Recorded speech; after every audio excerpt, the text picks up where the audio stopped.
What's up, everybody? Curtis Wilkerson and Andrew Ellis here with the Pot at the Palace postgame show following Arkansas's 73-66 loss to number 23 Ole Miss at Bud Walton Arena. This is going to be a heavy chat episode here. We're going to get to as much of your things as we can here because I imagine some people want to vent. You're not going to get any sunshine pumping from me today. You're not going to get any spin zone from me today. If you're a Kentucky fan that's in here with the I told you so's, congratulations. You were right. This Arkansas team as of January 8th is not good. They are not good. Failed to hold serve at home in a very, very winnable game here where they were the more talented team, but they were out-coached significantly on both ends of the floor. Out-toughed, out-cared, and out-wanted in a game here, and they lost, and they deserve to lose in this game, quite frankly. So not a good start at all, and it ain't going to get any easier moving forward. Arkansas, yes, there are 16 games left to play. They have a lot of work to do. Yeah, I mean, the word that just comes to mind is disappointing, and it's a game that Arkansas was favored in. You'd argue they could have won. I'd argue they should have won. I mean, you referred to it as a winnable game. I think that's very valid. And I think with the way Ole Miss played in the first half, it was definitely a winnable game. I mean, it took Ole Miss a while to settle into the game. Arkansas gets up 10-1 pretty early. I believe they were up 27-18, like pretty deep into the first half. And so, you felt like Arkansas was going to be on the good end of a defensive struggle here. Arkansas, it took them about 15 minutes to hit a three in the second half. And Ole Miss just kind of woke up for that second half, and Arkansas couldn't meet them. They kind of were just playing catch up the rest of the second half. I mean, they got down by as much as 10 after leading by as much as 10 almost in the first half. And Curtis, I told you this right before we went live. It's weird because football, Ole Miss comes in here and has just a more talented team. They just out-finessed Arkansas. They out-duded Arkansas, and Arkansas just couldn't keep up. Basketball, I feel like Arkansas has the significantly more talented team, and Ole Miss just kind of brought it to them, clamped them on the defensive end. Arkansas offensively wasn't able to get anything going. So you have two completely different teams, two completely different games. Arkansas is on the other end of the spectrum on both sides of the coin. It's just disappointing, man. And I'm not at that point where I'm like, hey, this was a loss that Arkansas can't overcome. Like this was, I didn't buy into the notion that it was a must win. But again, you use that term winnable, and I keep thinking, I think that's how I'm going to remember this. This was a huge missed opportunity for Arkansas to get themselves some breathing room. And with this team, with the way that they're currently constructed, they need a little bit of breathing room. They need a little, because I mean, there's going to continue to be ups and downs. I felt like Arkansas could have bought themselves some time with this win, get another signature win on the resume. You can kind of calm down a little bit. But now you're going to face a even better Florida team on Saturday. You got an 0-3 SEC start staring you dead in the face. It ain't good. No, not good at all. And I stopped short myself of calling it a must win in the build up to the game. But what I called it was a prove it game. And the only thing that Arkansas proved is that they're in the bottom tier of the SEC as a basketball program as of today. So things can change. They can get better. They can improve. But only thing that they've shown us since SEC play started was a team that's regressing. And that's behind the curve with a lot of their peers in the SEC. So rough stuff from Arkansas. And here's the crazy thing about it. Coming out of the gates, it kind of looked like Arkansas was going to put one on them. They got off to a really good start. John L. Davis just looked like the guy that we've been begging and pleading to get something out of for the entire season. Showed up. They got up to a 9-point lead. It was great. And then just hit a cold streak. Things got stagnant. What happened was Ole Miss made adjustments and Arkansas didn't, is what happened, because that's just par for the course at this point. But Arkansas went cold. They went about 5 minutes without making a shot, and Ole Miss crawled back into it.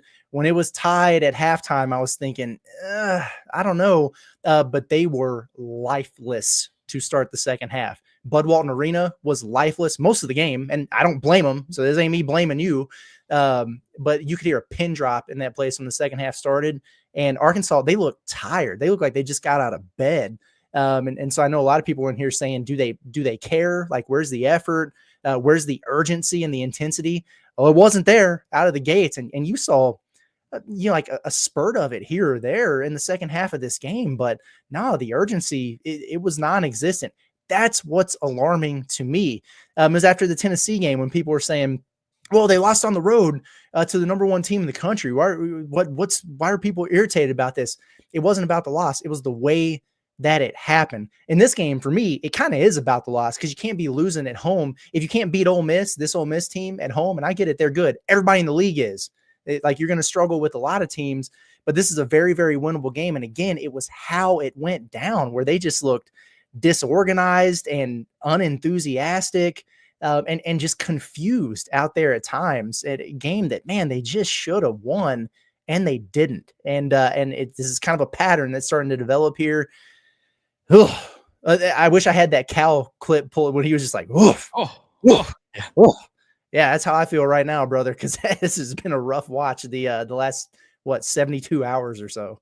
Yeah, I think you make a very good point in the fact that it's not that losing to Tennessee in and of itself, of course, nothing's wrong with that, especially on the road, but it's the way they lose it. And there's really nothing in and of itself. Losing to Ole Miss, I mean, they're a good team. They're going to beat a lot of teams. A lot of teams are going to struggle to score on Ole Miss. Like, it's not even that by itself that is so concerning. That lack of urgency definitely is something that you would expect to be turned around. You would think this team would be playing with some desperation, especially at home and knowing kind of what they have coming up. But Ole Miss is just the kind of team.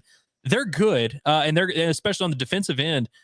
But on the road, I mean, I think I can't remember who it was in our chat that pointed out that Chris Beard for his career is like pretty much a 500 coach on the road. Like, defense travels certainly, but this is an Ole Miss team. It's not like they have 6 or 7 NBA guys. Like, they're not a crazy talented squad that's just firing. Solid.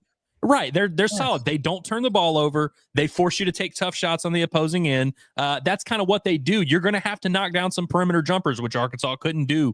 You're going to have to find a way to create some havoc, force more than 5 turnovers. I mean, it's been a big part of what Arkansas has done defensively is whether it's the block shots, which they're top 5 in the country in that, or getting steals out on the perimeter.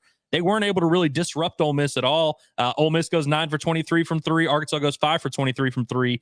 It's just concerning. And Curtis, it's weird. Ole Miss switched it up a little bit. Sometimes they were zone, sometimes they were man. But you tweeted about this early in the game that it felt like they were kind of daring Arkansas to take jump shots. Yep. And Arkansas ends up taking 23 threes. But I felt like there were a lot of times where Arkansas was settling for those long twos, especially pull-up long twos. Boogie Flan certainly fell in love with bricking long twos in this particular game. It was one of those where it almost seemed like Arkansas didn't want to fall into a trap where they're like, we're not going to take the 3. We're gonna dribble up inside the 3-point line, take a pull up, take that, and it was just Arkansas was in desperate need, and you felt like Nelly Davis knocking down those few threes early in the first half was kind of the boost Arkansas needed. The fact that they weren't able to capitalize on that and find any type of rhythm or flow offensively, extremely concerning because we felt like this is a team coming into SEC play that was trending in the right direction offensively. Yeah, no, that's absolutely right. We did feel that way. Yeah, it's crazy. I thought that. Yeah, a couple things need to happen. Arkansas needed to make some jumpers to just make them stretch the defense a little bit because there were times where they were actually in man, but it looked like a zone because they were just chilling and they were switching and passing everybody off.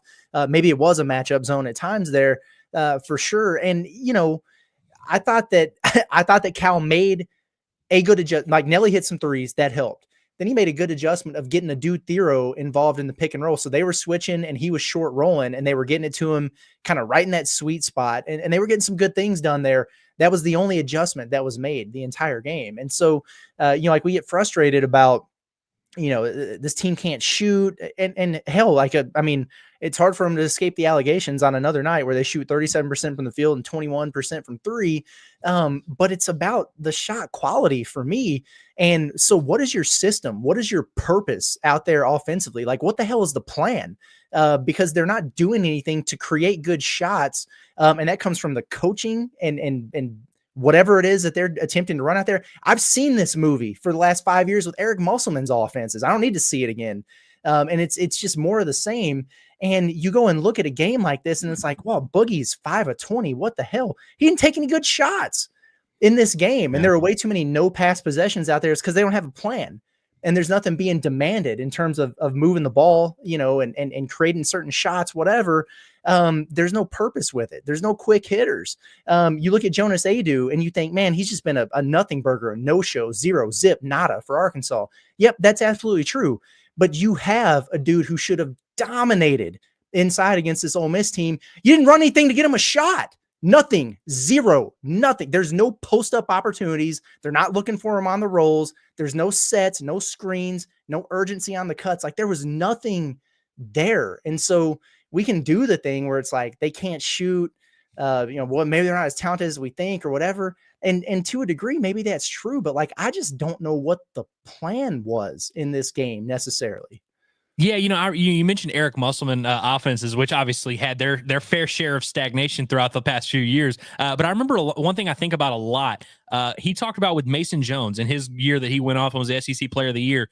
I can't remember the exact action it was, but they really found one specific look where they get Mason Jones with a head of steam going towards the rim, and they had the nice little handoff, and they kind of figured out, hey, when things break down and we need something, this is our go-to action. This is kind of what gets us. This is what we're going to build everything off of. And I feel like, to your point, Arkansas doesn't really have that. They have players like, we know Boogie Flan's a good player. We know Adu Thero is a good player, but it's like, what specific actions are you doing to get those guys in the rhythm of the game? Or are you just kind of hoping that eventually someone will have an open look from three and they'll knock it down? Or maybe you'll just drive by someone, which, by the way, Adu Thero and Boogie Flan are going to do that throughout the game. They're going to drive by guys. I mean, Adu Thero, it felt like, was just making shit happen out of thin air at times on offense, was just kind of willing things in. But I don't feel like they're necessarily being put in a position to have that success. And I agree, man. And you just look at other teams and the way that they attack Arkansas, they seem to have much more of a semblance of an identity and kind of knowing what they want to do and the type of shot attempts. That was the big thing. Like the scoreboard, Arkansas loses by 7 and the numbers speak for themselves. But like you said, it was the quality of the shot. It seemed like Ole Miss in the first half missed a ton of really good open looks, and they didn't miss as many in the second half. And that's pretty much what happened in this one. Arkansas just couldn't meet that pretty reachable bar that Ole Miss set for them.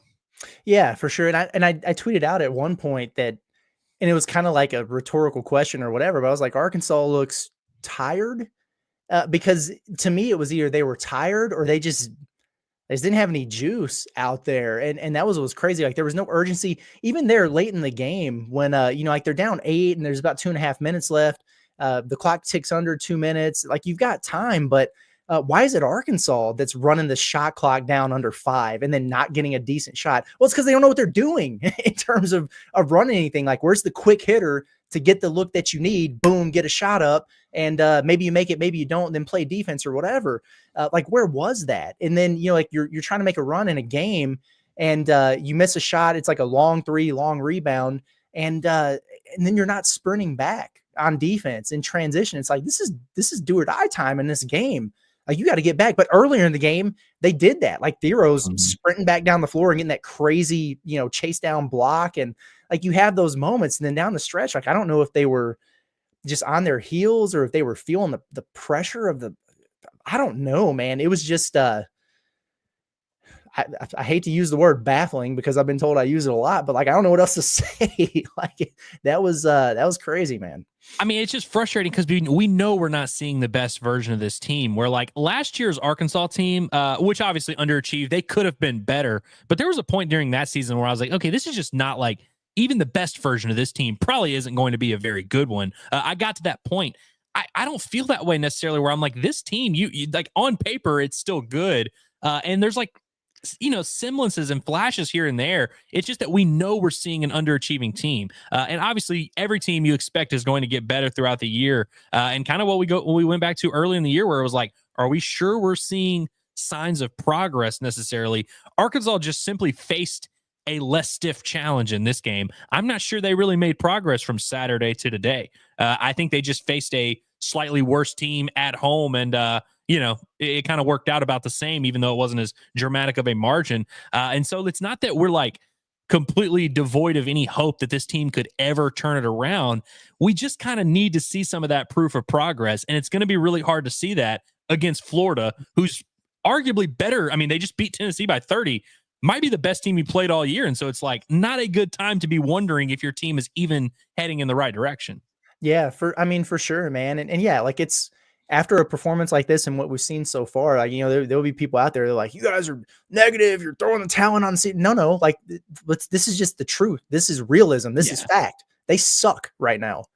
Okay? That doesn't mean that they'll suck next week or that they'll suck come March. Right now, they're not good. And this is not the SEC or not the year to be in the SEC and to get into this stage of the season and not have anything figured out. And we can talk Yeah. all day about the reasons why that might be the case, but that's just where they're at. And that's why I was saying after this Tennessee game, like, just hammering home about the Bud Walton Arena, the crowd and the atmosphere and everything. That's my point, is that we knew coming into this game that Arkansas didn't have it figured out yet, but Bud Walton Arena can be the type of place where you might not, but you still find a way to win games, because it can kind of will you over the top in games like this. Maybe not against Florida, because they're really good, but this type of game is the exact type of game that I'm talking about. And there was no pop, no juice in that arena. Really at any point until a dude Thero, after Arkansas got down by like 10 or whatever, and he just had an effort play, a toughness play, and got an and one, and it brought everybody to their feet. And for the first time, I was like, oh, it's loud in here now. And again, it's like the chicken or the egg type of thing, where it's like, well, the players got to give us something to cheer for if we're going to cheer. And then on the other hand, it's like sometimes they need you to just force it. Like there were times there where Arkansas might get a basket and cut it to 6 or whatever. They're playing defense. You could hear a pin drop in there. And so like Ole Miss, like they're not intimidated. They're not blown back by that. And then at the same time, or on the flip side, like you feel this as a player too. And it's like, man, we need to give them something to, like that should be motivation for you. If you're in your home arena, and it's like an NBA atmosphere in there or less than that, then to me, it would almost be like, man, we got to get it going. Like that's what I would be talking about in the huddle. Like, do you hear this place right now? No, you don't. And that's because of you. And so like, it's just it's a two-way street there when we talk about this stuff. And there's a reason why we talked about it earlier today. And then over and over and over on the broadcast, they were talking about how the atmosphere is not, it's not how I remember Bud Walton Arena. Boy, it sure is quiet in here. They were bringing it up too. Like, people aren't making this stuff up, and it's a combination of factors that have led to this. And coming out here and getting beat in your SEC home opener is not a good way to inspire more enthusiasm moving forward. Yeah, absolutely. I mean, and I do want to make that clear for the fans that think we're like trying to blame them for the team's struggles. Like, we get it. It's easier to cheer for a good team. All these things are true. But again, I think like we spoke about on the show earlier today, that it's kind of a collection of all these things. Like, I think that you just add it all together, and the ingredients do not lead to a fun, awesome basketball team where the fans are popping and everything's cool like that. And again, it's like I'm not at that point with the team where I'm like all hope is lost. I look at there's things to build on. I just have no reason to believe that they are heading toward something cool. Will they be better? Sure. Can they be better? Obviously, for sure. Like, no doubt about that. Like, I'd be concerned if they really didn't start taking real strides forward. But even though you take into account some improvement that we are sure is going to happen, I still don't know if that necessarily equates to the kind of season that Hog fans wanted, that we wanted, and that we thought was very possible. So again, like, I do think this team's going to get better. I think they're going to win games. I mean, they got some easier tests coming after Florida, but man, my overall ceiling for this team has just been lowered a little bit. I don't know if they're necessarily ever going to reach those kind of heights. I think they'll turn it around. I think they'll still end up being a tournament team, but man, I just like the way that they came out so flat in this game, where you would have thought there would be a lot of that desperation, like you said.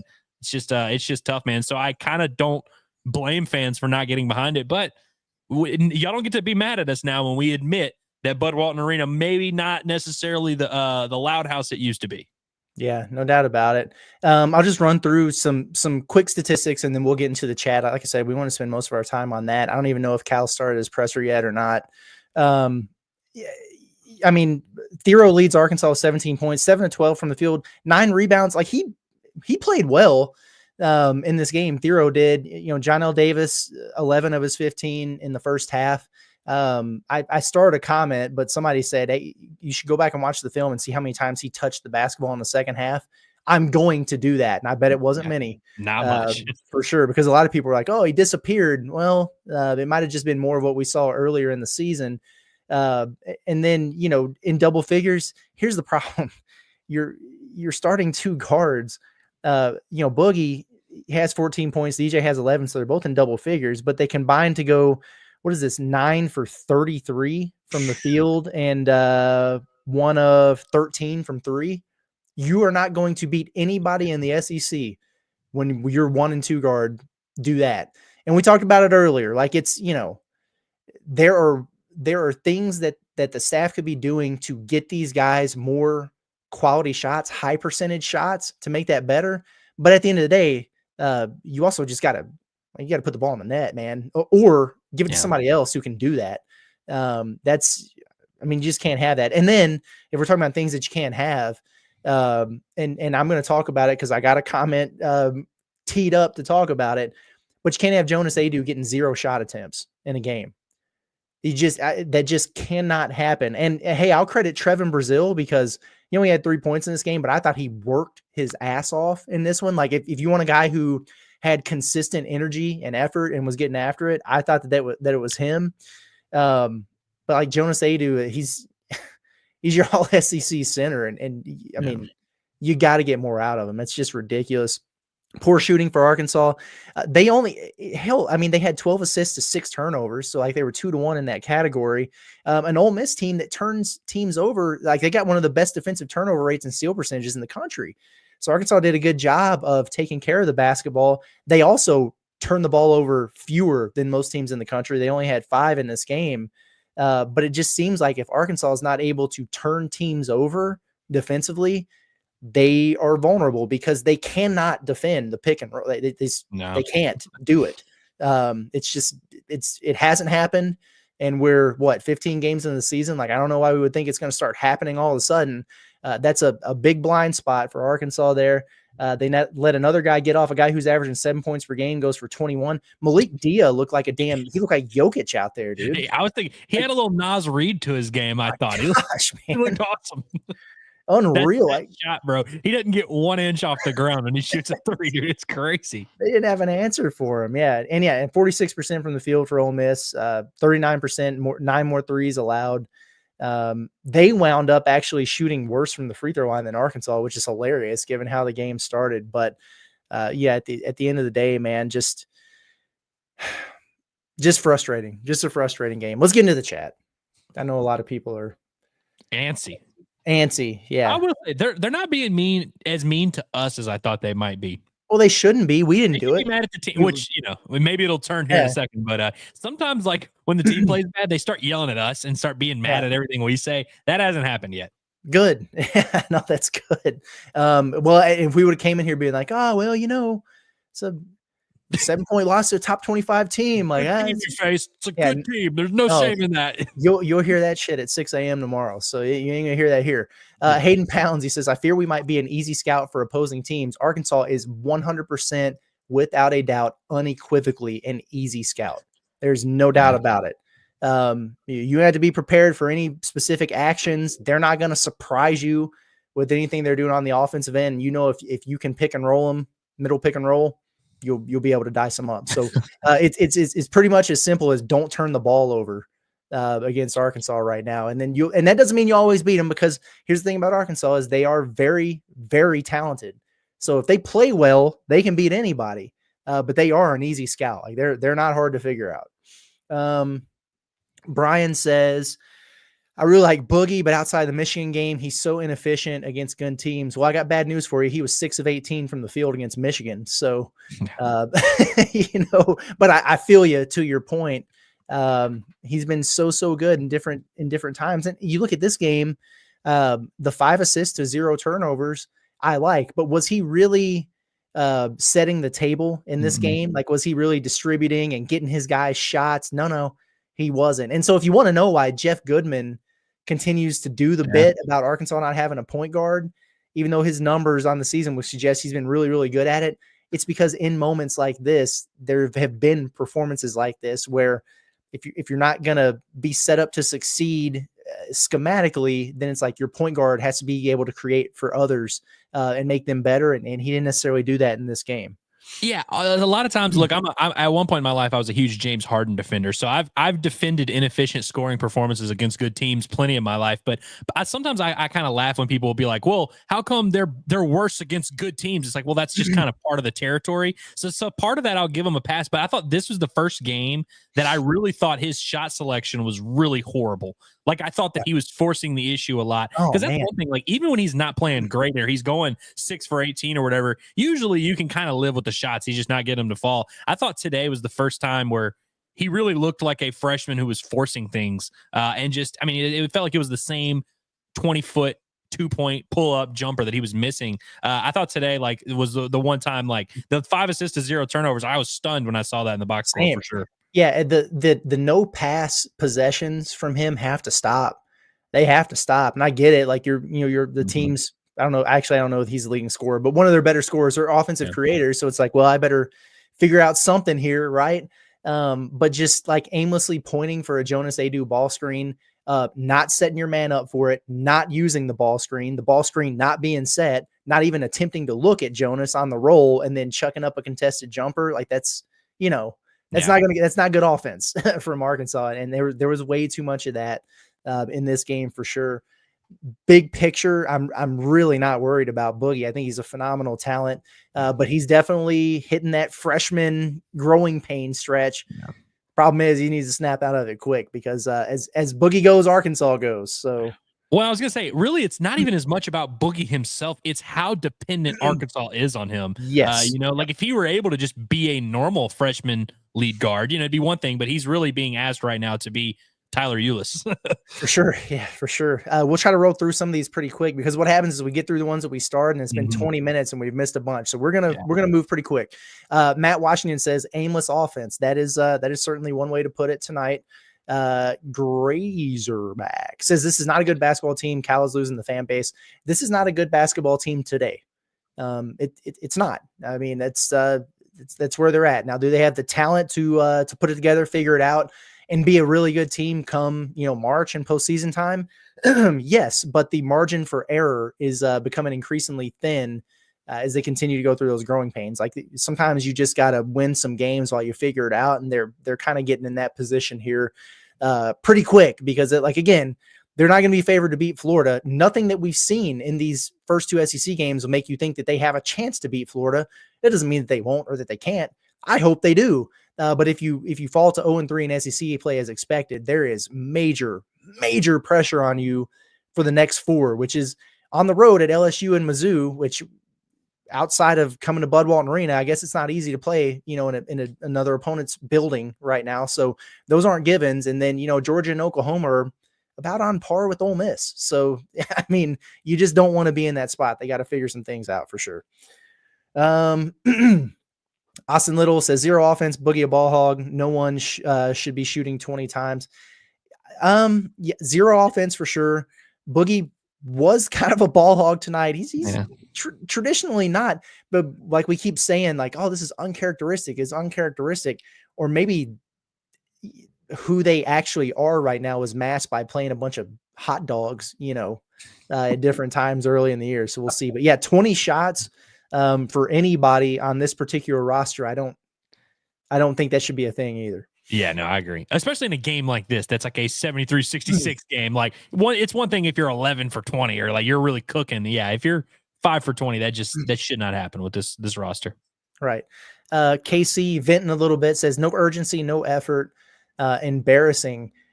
I mean, there were times there where the effort was very poor. Like, it just was. And the urgency is something that really, really struck me late in this game. And like Boogie Flamburner, I see right here, he's like, why did we not foul at the end of the game? I don't know. I don't have a good answer to that question, because to me, if you're still within 6, 7, 8 points, under 30 seconds or whatever, you foul. Like, you extend the game. Especially on your home floor. I don't know, man. It goes back to like that possession with 2 minutes left and you got a chance to make it, cut it to 3 or 4. And you're just standing around, dribbling around. Nobody's moving. And you burn out the whole shot clock. You don't even get a good look. It's like, what are we doing here? I don't know. Yeah, maybe they make the first 2 and then you get it to 8 and then you're like, okay, mathematically we're probably eliminated here. But yeah, you got to at least do the courtesy, make them make their free throws type of thing. Yeah, exactly. Exactly right. This is good from Kingsley here. He says, who's the leader of this team? Who's the voice? We need someone to grab this team and shake it. I don't think that they have that guy. Mm-hmm. Seems to me like it should be Jonas Adu or it should be John L. Davis, because those are 2 guys. One has done it at a very, very high level in the SEC for a long time. And one has led a team to a Final Four. But it is not either one of those guys. So then you think, all right, well, what about the guys who played for Cal? in the past. So it's not Big Z. He doesn't play enough to be that guy. Thero, as good as he is, strikes me as the lead by example type, and not fair, with his voice. He's putting forth a pretty good example of like, He hey, is. just do what I do and be awesome. Why don't y'all just Right. do that? I think that the voice right now might be DJ. Yeah. And I'm actually okay with that. He's really well spoken. He's very bought into Cal, but I mean, I get what you're asking here in terms of like who is that guy, and it's hard to really pinpoint that at the moment. Which is not what you want to do on January 8th. That's one thing if it's November. But yeah, there should be some definitive answer to this question. For sure. Brian says, and where has Adu been? Zero No shit attempts. Like, come on. Like, well, if he's constipated, that probably explains a lot, honestly. No, in all seriousness, I love that shot autocorrects to shit for you. That's actually kind of funny. But at any rate, I am with you. I think it's twofold. Like he is not right or comfortable right now for whatever reason. What that is, I don't know. Is he not healthy? Does he just not understand his role? Like what's going on? But he's also not being utilized appropriately. And like I try to think back to like Kentucky big men of the past or whatever. But it's not like they were running a bunch of sets and dumping it inside to Sheboy. He was just getting offensive rebounds and putting them back. I was really blown away at the very clear advantage that Arkansas should have had with Jonas Adu being defended by Ole Miss's post today. And he never got a touch on the block. He got like one touch in the short corner. They brought a double team. All of his teammates are standing around, not cutting, and he turns it over. But it's really not hard to find him on a short roll. Or if you don't have it, it's basketball 101. Reverse the ball. He seals, you dump it in, and you have a one-on-one there in the post, and you take your chances with him. They weren't even getting him the ball in position to score. That is a problem to me. No quick hitters, no sets, no post-up looks for him. Why is he out there?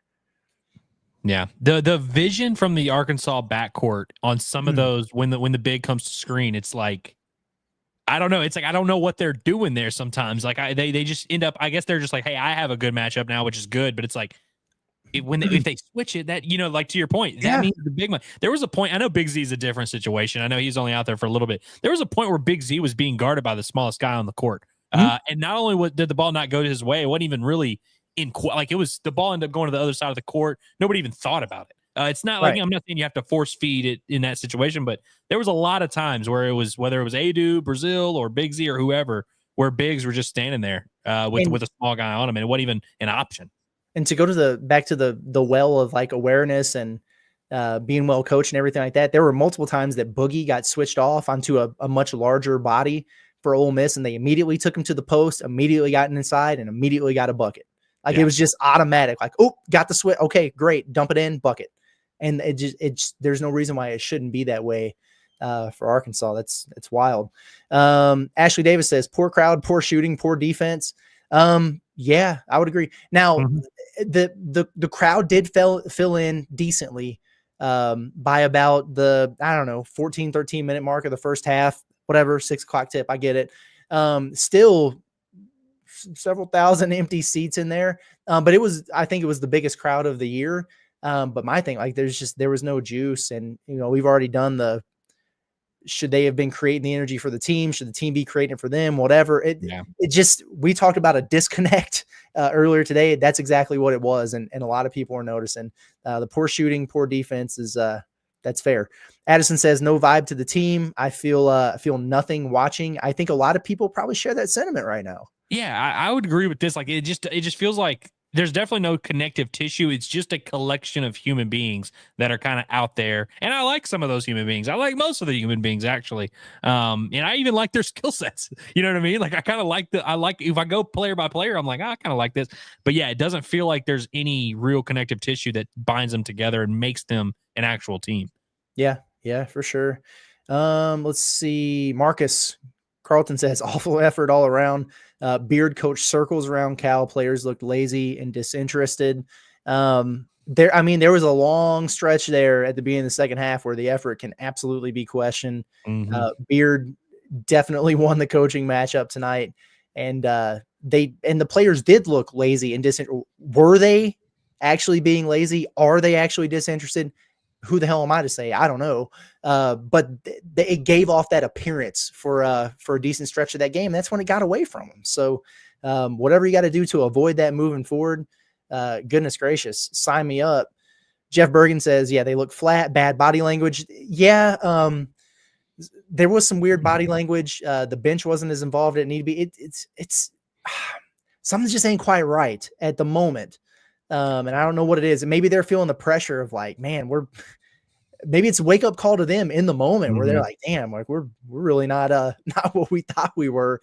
And that can be humbling. It can put you back on your heels a little bit. I don't know, but gosh, man, frustrating deal. I get it. Dustin with the super chat. We appreciate you. Yeah. He says, where's the movement on offense? Very stagnant. Yeah. I mean, this is not a very modernized offense anyway.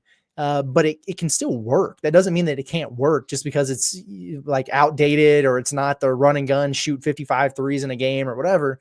But like if there's not off ball movement, if there's not real screens being set with players setting their man up for said screens, if there's not purposeful cuts and well-timed reads and reactions, then yeah, it can become a lot of standing around and dribbling. That's what we got from Arkansas in this game.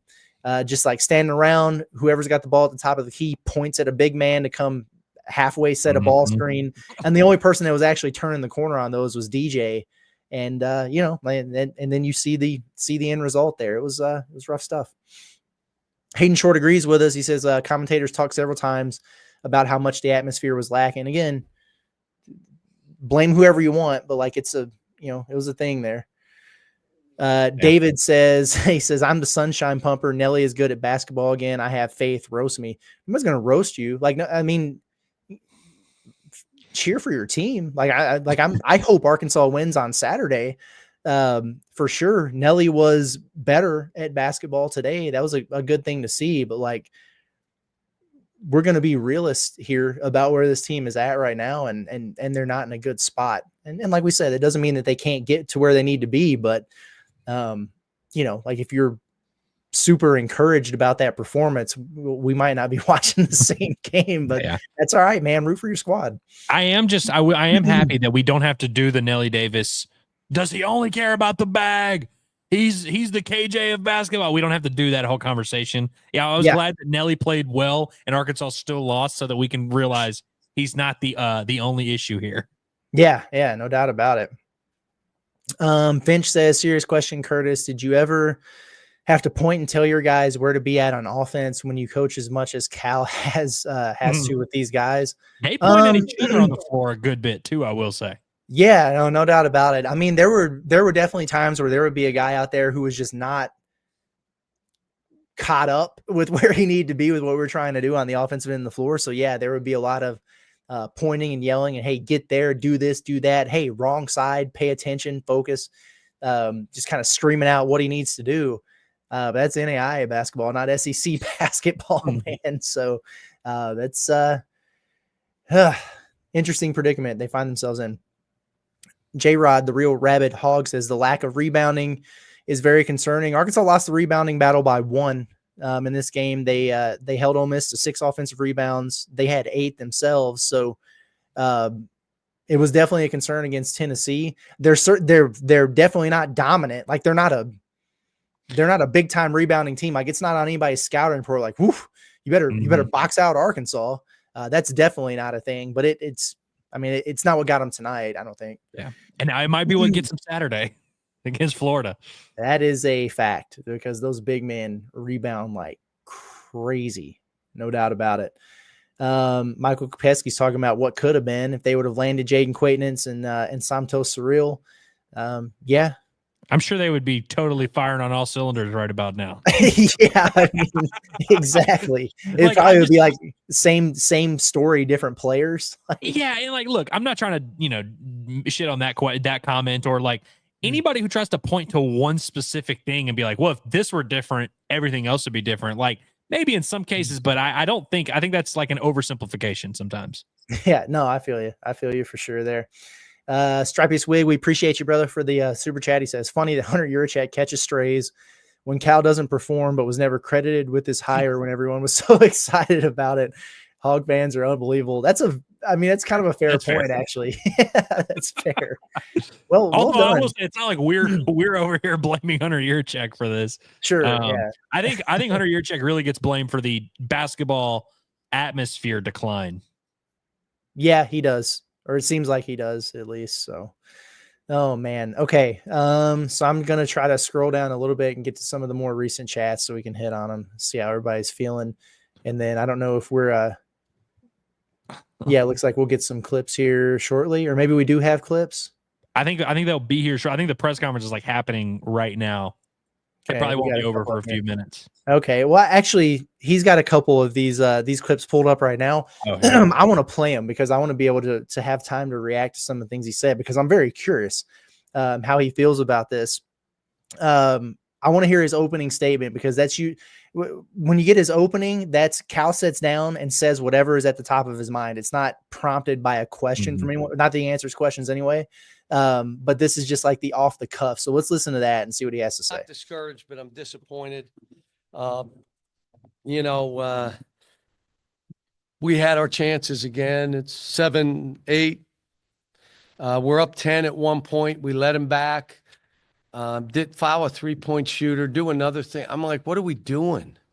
So I've got to do a better job of teaching these guys how to win, how to finish off games. Historically, but again, you create a culture and they understand it. Historically, my teams get up 10 at any point. You probably, the number's crazy, but they play to win. You're not just playing to make plays, and you're not playing because you're not playing well. Now you're sad and you give up things defensively. And I'll just say this, and I'll answer questions. We're the type of team, we got a good team, but everybody's got to play well. All 9 got to give us something. They don't have to play out of their minds, but they can't play poorly. And you can't have 3 play poorly, or 4, or 1 not give you anything, and another. We're going to have to play better as a group. Yeah. Okay. Well, I am both discouraged and disappointed after that one, but like he can feel however he needs to about that.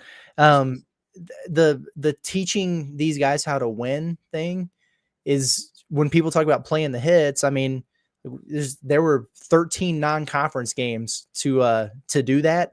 So, this ain't the time where you need to be having those kind of teachable moments here, but that's where you're at. And then the thing about when you only have 9 guys, they all have to give you something, whatever. Yes, you are 100% right about that. You also chose to build the roster this way. So like, there might need to be a little bit of self-reflection in the moment here, I think. One, he said that same thing, in which, like, I understand that's like Cal's bit. I know the Kentucky fans are like punching air right now, being like, we told you. He says the same thing. I just don't know why he keeps citing it. It's like, we've known that. We knew that when you said it back 3 months ago. We know it now. What does that have to do with tonight's game? Like, what, was that a conversation y'all had coming into the game? Like, why are you citing it in the press conference? But again, I think it's just kind of him just trying to, it's an impossible spot to be in as a coach. Like, any coach coming off a loss, like, it's doing the press conference sucks. So it's like, I'm not going to freak out, but I don't know what we're supposed to do with that information. Yeah, not much. Let's see what we can do with the question that was asked to him about Jonas Adu not getting a field goal attempt, and just what he's maybe seeing offensively on film, I guess, from this group. Because they're switching, you have to go into the middle to go throw it, because if you try to throw it from the wing, you saw what they did. They trapped him and he turned it over. So what we did a couple times with TB, he did it in the lane and the ball was thrown high and we got it to him there. But again, this is the kind of game that what I wanted him to do is clear the lane for our team. And he did a good job of it. We shot layups and then offensive rebound any of those misses, because you got a guard on you. So it's less of, we're just going to throw it to you. You got to go get these now. And you got to work to go get them, and you got to clean the lanes up. And we got, in the first half, we did some things. The tape we'll watch tomorrow show us offensively what we were doing, and then what we did in the second half, where there was no pass and a shot. We're not that team. We're just not. Okay. if a team is switching, and you have a big man, then when you go screen someone else, that guy is staying with you. So matchup already created. So do that screening action on the block and then just turn and seal. Just reverse the ball the opposite direction then and dump it inside. I don't know. It does. It's crazy how many pick and rolls Arkansas runs where the ball handler ends up kind of just staying behind the 3-point line, kind of just going around the screen. Like it's not, and it's just, I don't know. It is just very weird. And I also don't necessarily agree with his assessment that it was a lot better in the first half and that they were finding all the bit. Because I mean, that didn't address the actual question, or I'm assuming the question about Jonas having 0 shot attempts.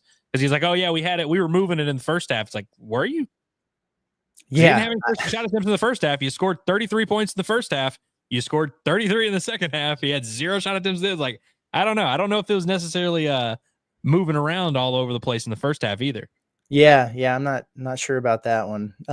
Okay, he's asked about. We'll play a couple more of these, and looks like we got a handful. But I also have to produce content the next couple of days, so I'll save some of them. But I do want to hear what he had to say about Nelly Davis because, like David said, if you're looking for a silver lining, he got off a little bit, played well, knocked down some threes.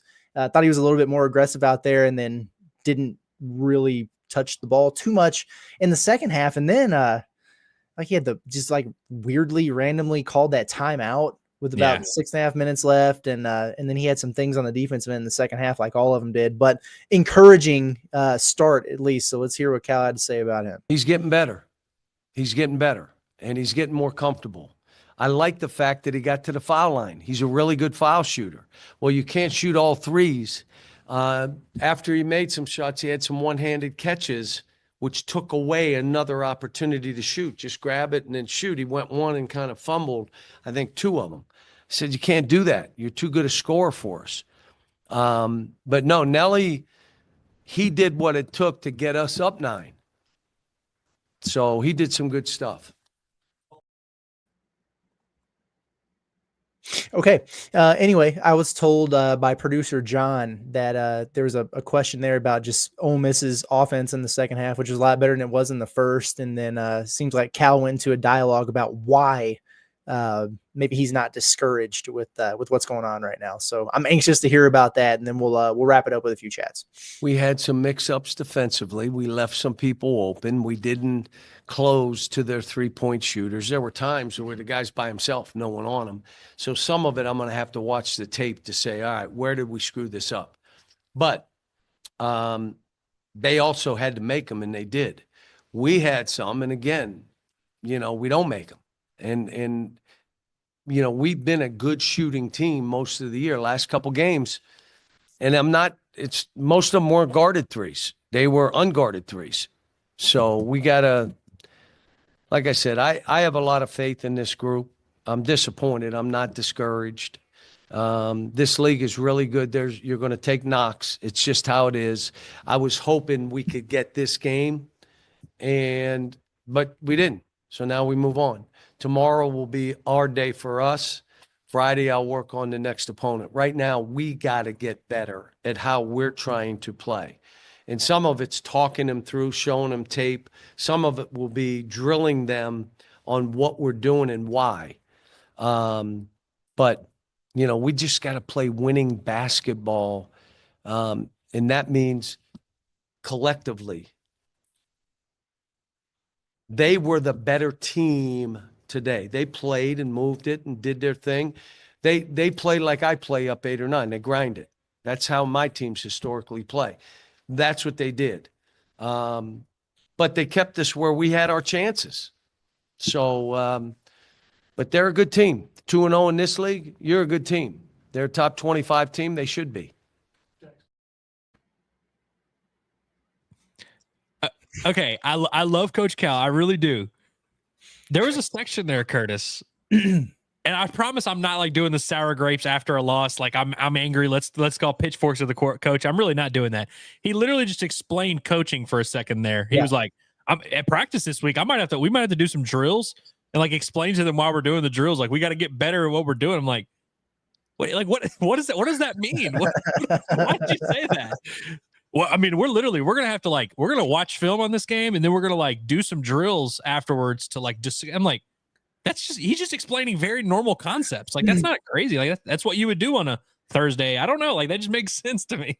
And you should you should watch the tape and learn from your mistakes there, but also like between the head coach and that entire staff sitting over there on the bench, it's like you have all of those resources in place to recognize when things are going wrong in the moment and call a timeout and make an adjustment. That way you don't lose. But they didn't get much of that in this one. So I don't know, man. Frustrating night for the Razorbacks there. So, okay. Let's get into a handful more chats and then get out of here. Appreciate everybody in the chat for chat's been great tonight, man. It really has been. You guys have been awesome for sure. Looks like we got a couple super chats. I want to make sure that I get to those beforehand. I want to get to Kim. It says Curtis and Andrew, we love you. Thank you. We love you too. We really do. We are in this together, whether we always agree on everything or not. We're all in this together, especially these post-game shows. It's reaction. It's our reaction, but it's also yours. I was actually seeing on the YouTube Studio app, Kim is one of our most loved commenters. I like that a lot. I appreciate it. So congrats. Arkansas says Bud is washed. Beard is good at beatdowns. Inside Arkansas has the best coverage. Like and sub the stream, sickos. Dude, Arkansas has been crushing it. You want to talk about commenters that have been crushing it lately? Arkansas has been crushing it. He's feeling himself after he had 2 back-to-back comments that got starred and got put up there. He's feeling himself. We appreciate you, Arkansas. I love that. Trip Conley says, I can't believe I'm saying I wish we got Chris Jans. Well, Chris Jans is very good at getting more out of less. Yes. And right now, Arkansas is getting less out of more. So I get it. When you're not happy with, it's like if you have a bad breakup and you usually you go out and get the exact opposite of the relationship that you were just in. It's kind of like that right now. Like if people are irritated by Cal, it's like, who is the polar opposite of him? It's definitely Chris Jans. Like if people are getting rid of Sam Pittman, who's the polar opposite of that? Like you want the flashy, big name, that's just it's human nature. So Chris Jans is blackjack. You know the odds, you know the numbers, you know what you're gonna have, but you got to understand this is it. Cal's the roulette table, and Arkansas's eventually a black's gonna hit, right? We've been going red 6 straight times. Eventually a black's gonna hit, right? That's kind of where we're at with Cal. Yeah, I feel you. Ryan Bryant says, how many more reality checks do we need? That ain't for us to answer, but that's a good question.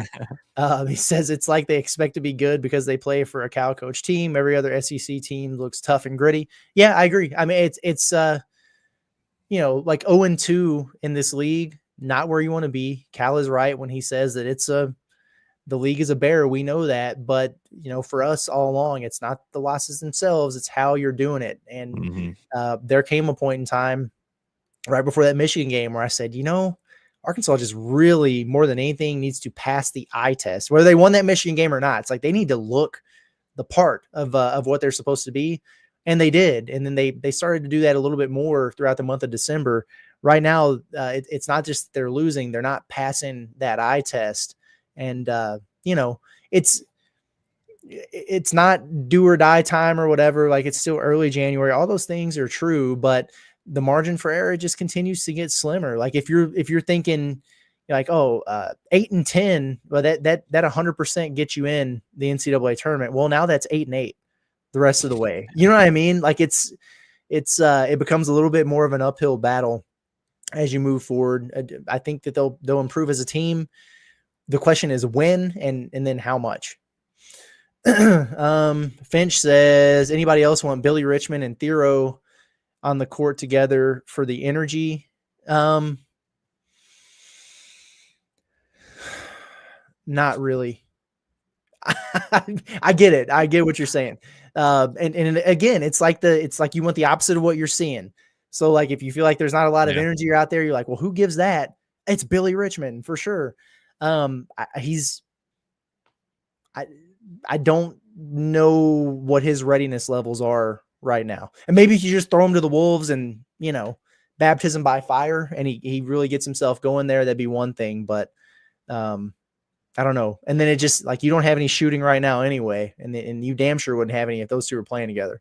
Yeah, he played 7 minutes tonight, and so I could see maybe getting him to 10 or 12. But like I agree, like I don't see if you're going to get a high minute because I mean he's not going to bring a ton offensively. I did think he made the play of the game though. Whenever he got that quick turnover on the inbound and the crowd kind of liked it, I was like, hey, this is going to be the moment. And then it just never really progressed from there. Yeah, I just as soon as I see him make one of those defensive plays and get the ball down the floor in transition without dribbling off his knee, I'm in. Like, sign me up for it. At that point, I'm good for it. More minutes.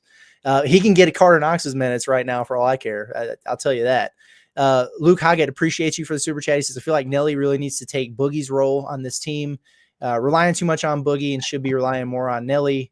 Need to get him more shots. So he just needs to get more touches and more shots for sure. Like, I don't know. Like, I wouldn't put John L. Davis as your point guard, but I would have him initiating the offenses at times. And they had their opportunity when Boogie came out of this game for a minute and they immediately went to DJ there. But I do think he was a little bit more aggressive, but the more and more comfortable you get him in attack mode, the better.